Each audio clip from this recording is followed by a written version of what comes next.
प्रधानमंत्री मोदी जब जब ट्रंप को देखते होंगे तो एक ही बात कहते होंगे, अच्छा सिला दिया तूने मेरे प्यार का, यार नहीं लूट लिया घर यार का। जी हां साथियों, जिस तरह से प्रधानमंत्री नरेंद्र मोदी और ट्रंप की मित्रता के आज अंदाजे लगाए जा रहे थे, ट्रंप के जीतते ही सोचा जा रहा था कि बस अब तो भारत के ही अच्छे दिन आने वाले हैं। उस ट्रंप ने आज 7 तारीख से टैक्स लागू कर दिए हैं। 25% टैरिफ जो होने थे वो आज से लागू हो चुके हैं।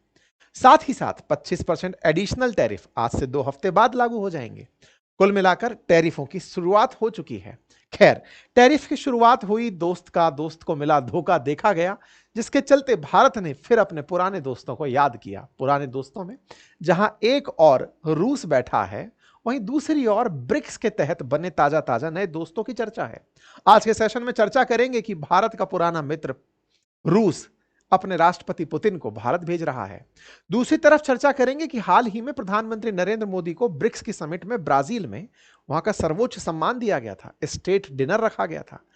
उन्हीं की तरफ से यानी कि लूला की तरफ से प्रधानमंत्री नरेंद्र मोदी को आज कॉल रिसीव हुआ है कि सर चिंता मत करिए, 50% आप पर भी है, 50% हम पर भी है, मिलकर लड़ेंगे, डरने की जरूरत नहीं है। कुछ उस तरह की शायद बातचीत हुई हो। एक और बातचीत हुई, ब्रिक्स कंट्रीज में से चाइना निकलकर आया, अपने यहां से वांग वी को भारत भेज रहा है। सूचना है कि 18 अगस्त को वांग वी इंडिया आ रहे हैं। मतलब इतना तेजी से ट्रंप इन सबको एक कर देंगे, ये तो शायद ट्रंप ने भी नहीं सोचा होगा। और एक इंटरेस्टिंग बात, आज डोभाल साहब पुतिन साहब से मिल लिए हैं। अगेन एक बार फिर वो देखने को मिला जो बहुत पहले कभी देखा गया था। डोभाल साहब के लिए पुतिन साहब ने खुद आकर के सम्मानपूर्वक स्वागत में उनके साथ हाथ मिलाया। यह बात बड़ी क्यों है? क्योंकि एनएसए डोभाल से एनएसए स्तर की वार्ता हो सकती थी, लेकिन राष्ट्रपति बातचीत किया है। इसका मतलब यह है कि राष्ट्रपति खुद उनके संदेश को वजन दिया है। और ऐसे समय पर जब भारत और अमेरिका के बीच तल्खियां चल रही हों, तब डोभाल साहब को इस तरह की रिसीविंग मिलना, इस तरह से सम्मानपूर्वक उनके साथ व्यवहार होना, यह दर्शाता है कि रूस भी इंतजार कर रहा है कि भारत आएगा तो सही। ऐसे में भारत, रूस, चाइना, ब्राजील ये सब अब एक हो रहे हैं। तो क्या ब्रिक्स कुछ करने जा रहा है? हेडलाइन तो ऐसे ही बन रही है कि प्रधानमंत्री नरेंद्र मोदी जहां चाइना जा रहे हैं, वहीं खबर निकलकर आती है कि प्रधानमंत्री के तरह ही Russian President Vladimir Putin India आ रहे हैं। और यह जानकारी डोभाल साहब ने उनके सामने ही दी कि सूचना है कि आप भारत आ रहे हैं, जल्दी ही आपका आगमन होगा। अब ये जल्दी आगमन कब होने वाला है? 2 तरह की डेट आज बाजार में रही। पहली डेट रही अगस्त के एंड में डोभाल साहब यहां आ सकते हैं, लेकिन उसमें कॉन्ट्रडिक्शन क्या रहा? प्रधानमंत्री नरेंद्र मोदी खुद चीन जा रहे हैं। और कब जा रहे हैं? इसी महीने के अंत में 31 तारीख के अराउंड 30 के आसपास प्रधानमंत्री मोदी चीन की यात्रा पर होंगे। तो प्रधानमंत्री मोदी की चीन यात्रा होगी, पुतिन की भारत यात्रा होगी, तो कुछ ज्यादा गड़बड़ सा मामला ना हो जाए, इसीलिए एक डेट और बताई जा रही है कि शायद वो अगले महीने तक आ जाएं या फिर नेक्स्ट मंथ से नेक्स्ट मंथ वो आए। डेट फाइनल करके बता दी जाएगी। लेकिन एक खबर जो पुतिन की खबर के नीचे दबी रह गई, और वो खबर थी वांग वी, जिन्हें आप चीन में शी जिनपिंग के बाद दूसरा सबसे पावरफुल आदमी मान सकते हैं। उनकी इंडिया में विजिट हो रही है और वो आ रहे हैं 18 अगस्त को। इसका मतलब कुछ तो ऐसा हो रहा है जो कि ट्रंप के द्वारा ही इग्नाइट कर दिया गया है। और एक खबर, जो लूला हैं ब्राजीलियन राष्ट्रपति, उनका प्रधानमंत्री मोदी के पास कॉल ऐसे समय पर कि साहब ब्रिक्स में आप आए थे, स्टेट डिनर आपको दिया था, चिंता मत करिए, ट्रंप के खिलाफ सब अब एक होकर लड़ेंगे। इस तरह से जो ये माहौल बन रहा है दुनिया के अंदर, ब्रिक्स कंट्रीज एक अपने आप में अपनी यूनिटी बनाकर आगे बढ़ रही हैं। देखना होगा कि पुतिन, भारत और चीन मिलकर के क्या कुछ कर पाते हैं, किस तरह से इनको काउंटर करने की रणनीति बना पाते हैं। क्योंकि इनके द्वारा जो भारत को सिला दिया जाना था, किस बात का सिला जो इन्होंने दिया, वो ये कि आप पर टैरिफ लगाए जाएंगे, वो आज से लागू हो चुके हैं। 7 तारीख से टैरिफ लागू हुए, बाजार पर उनका शुरुआती असर भी देखने को मिला। और 2 हफ्ते बाद में अतिरिक्त जो 25% टैरिफ हैं वो लागू हो जाएंगे। कुल भारत पर 50% टैरिफ चालू हो जाएगा 2 हफ्ते बाद में। लेकिन आज से 25% टैरिफ लागू हुआ। टैरिफ लागू होते ही बाजार पर उसका असर देखे जाना था आज। लेकिन महीने का अगर औसत दिखाएं तो भले ही बाजार कम रहा हो, लेकिन आज की अगर हम बात करें तो बाजार उस टैरिफ के बावजूद चढ़ता हुआ दिखाई दिया। इसका मतलब कहीं ना कहीं इंडियंस के अंदर वो सेंटिमेंट जाग खड़ा हुआ जिसके तहत वो ट्रेड को सकारात्मक रूप से लेकर गए। उन्होंने इस तरह से समझ लिया कि अमेरिका की वजह से अब बाजार तो गिराने वाले नहीं हैं, और ऐसे में जब इंडियन सेंटीमेंट पता चल जाए तो कुछ लोग ट्रेड से पैसा कमाने भी निकल पड़े। क्यों? ऐसे में प्रधानमंत्री नरेंद्र मोदी और पुतिन की अगर वार्ता होती है और पुतिन यहां पर चलकर आते हैं तो निश्चित ही यह ट्रंप को बहुत ज्यादा धता बताने जैसा होगा, उन्हें यह याद दिलाने जैसा होगा कि आप सोच रहे थे कि आप इस दोस्ती को तोड़ देंगे अगर टैरिफ लगा देंगे, लेकिन आप 50% टैरिफ अनाउंस कर दिए, इनकी मित्रता और नजदीक हो गई। आप और टैरिफ लगाइएगा तो हो सकता है ये और तेजी से एक दूसरे के नजदीक जाने लगे। ये बात जब भारत और रूस के संदर्भ में हुई तो ये रूसी मीडिया के अंदर प्रमुखता से छाई रही। सबसे पहली खबर तो यही थी कि डोभाल साहब की व्लादिमीर पुतिन के साथ मुलाकात हो रही है। इस मुलाकात को इस तरह से मीडिया के अंदर कवर किया गया। आप इस वीडियो के माध्यम से इस गर्मजोशी को समझ सकते हैं।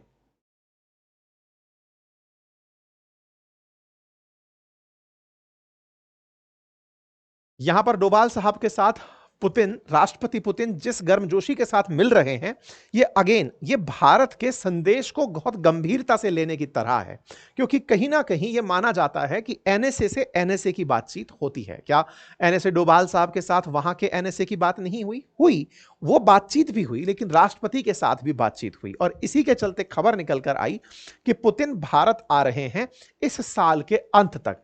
अब ये साल के अंत तक की खबर वहां की मीडिया में दो तरह से छाई रही। पहला, एक खबर छाई कि लेट अगस्त में वो आ सकते हैं। यह बात कब हुई? जब रशिया के जो सिक्योरिटी काउंसिल के चीफ हैं, यानी कि उनके एक तरह से एनएसए समझिए, जिनका नाम है सरगई शोगु, उनके साथ एनएसए भारत वालों की जब बातचीत हुई तब बातचीत में अगस्त की चर्चा निकल कर आई, ऐसा लगा। लेकिन बाद में पता चला कि प्रधानमंत्री मोदी जा रहे हैं चाइना। इस मीडिया के अंदर चली हुई खबर को फिर स्पष्ट किया गया सरकारी सूत्रों के हवाले से कि साल के अंत तक वो आएंगे। इस तरह की मीटिंग्स की खबरें यहां पर निकलकर आने लगी। अब सवाल बड़ा बनता है, पुतिन का आना कितना मायने रखता है? तो साथियों, जब से रशिया यूक्रेन वॉर शुरू हुआ है, पुतिन एक बार भी भारत नहीं आए हैं। इससे पहले, आज से 4 साल पहले आए थे, 4 घंटे के लिए ही आए थे। इस बीच में भारत के प्रधानमंत्री पिछली साल 2 बार रूस जा चुके हैं, लेकिन पुतिन का भारत में अब तक आगमन नहीं हुआ है। भारत और रूस के बीच में बाइलेटरल टाइज इस तरह से हैं कि एक साल भारत के प्रधानमंत्री वहां जाएंगे और उससे अगले साल वहां के राष्ट्रपति यहां आएंगे, लेकिन पुतिन नहीं आए थे। ऐसे में पुतिन के आने की जो सूचना है, जो डोभाल साहब फाइनलाइज करके बता रहे हैं कि आप यहां पर आ रहे हैं, यह अपने आप में एक बड़ी खबर बनती है और भारत और रूस को नजदीक लाने वाली खबर बनती है। पुतिन पिछली बार 6 दिसंबर 2021 को आए थे। फरवरी 2022 से जब से रशिया यूक्रेन शुरू हुआ है, तब से दोनों में, मतलब पुतिन की जो यात्रा है वो भारत में नहीं हुई है। कहा जा रहा है कि जब पुतिन यहां होंगे तो 2030 को लेकर के एजेंडे पर बातचीत हो सकती है। पिछली साल जुलाई में प्रधानमंत्री नरेंद्र मोदी गए थे, उसके ऊपर अमेरिका बहुत खफा हुआ था। आपको याद होगा डोनाल्ड लू का एक बयान, जिसमें उन्होंने अपनी तरफ से अमेरिका में सफाई देते हुए कहा था कि हमने प्रधानमंत्री मोदी को जाने से बहुत रोका और उनके साथ वहां बातचीत क्या हो उसको लिमिट करने का भी हमने खूब प्रयास किया। भारत को लगातार प्रयास अमेरिका करता रहा कि हम रूस के तरफ ना जाएं, लेकिन भारत ने ब्रिक्स समिट अटेंड करने के लिए भी रूस जाना प्रेफर किया और हम लोग फिर 2 ही महीने बाद अक्टूबर में भी कजान गए थे। यह यात्रा आपको यदि याद हो तो प्रधानमंत्री की इसी यात्रा में पुतिन ने शी जिनपिंग और प्रधानमंत्री नरेंद्र मोदी का हैंड शेक करवाया था। इसलिए ब्रिक्स समिट जो रूस की मध्यस्थता में हुई थी वो बहुत ज्यादा मायने रखी थी।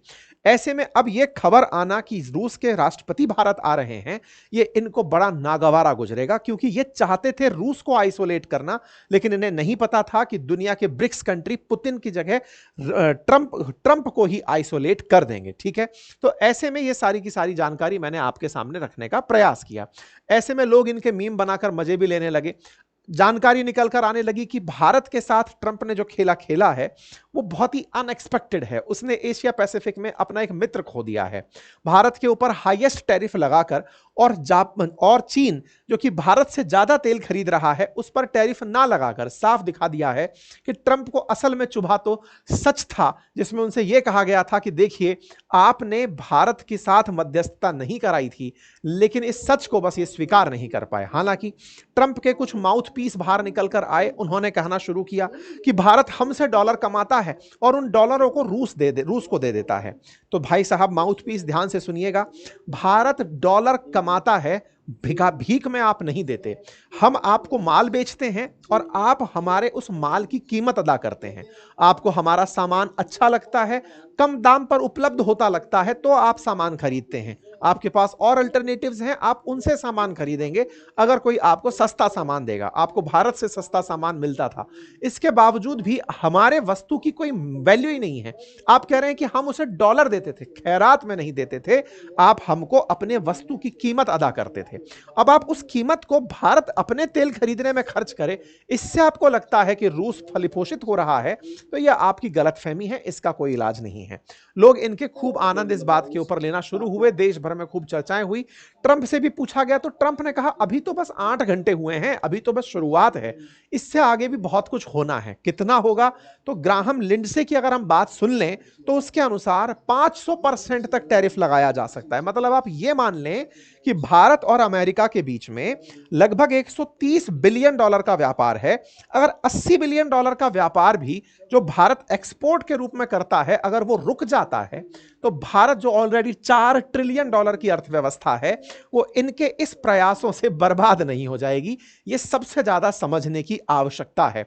80 बिलियन डॉलर और 4 ट्रिलियन डॉलर में बहुत बड़ा फर्क होता है।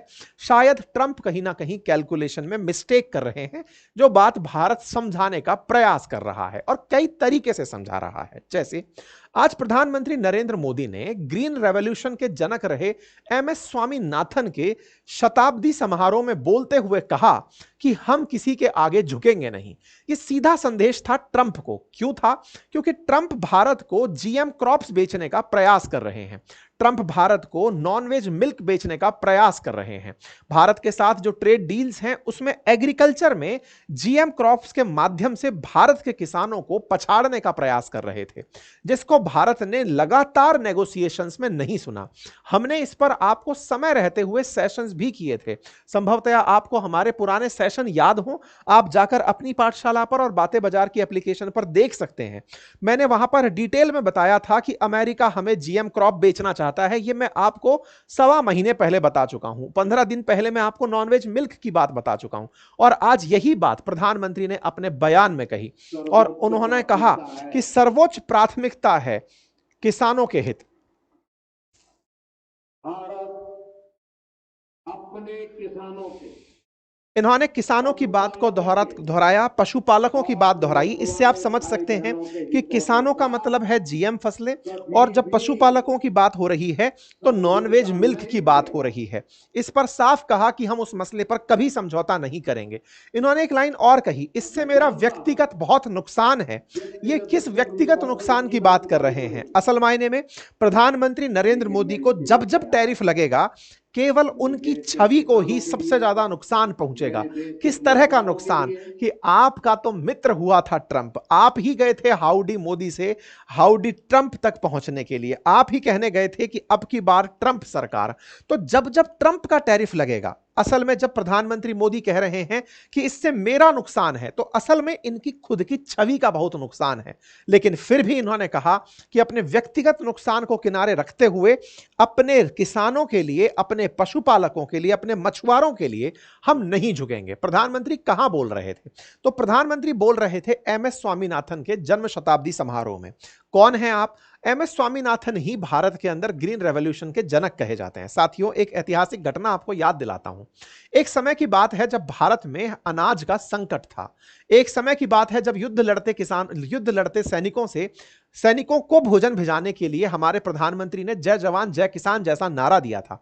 लोगों से कहा था कि एक वक्त का भोजन बचाकर सैनिकों के लिए भेजें। स्थिति इतनी खराब थी कि हमें अमेरिका से गेहूं उधार मांगना पड़ा था, लेकिन अमेरिका ने हमें सुअरों को खिलाने वाला अनाज PL480 भिजवा दिया था, जिससे भारत के आत्मसम्मान को गहरी चोट पहुंची थी।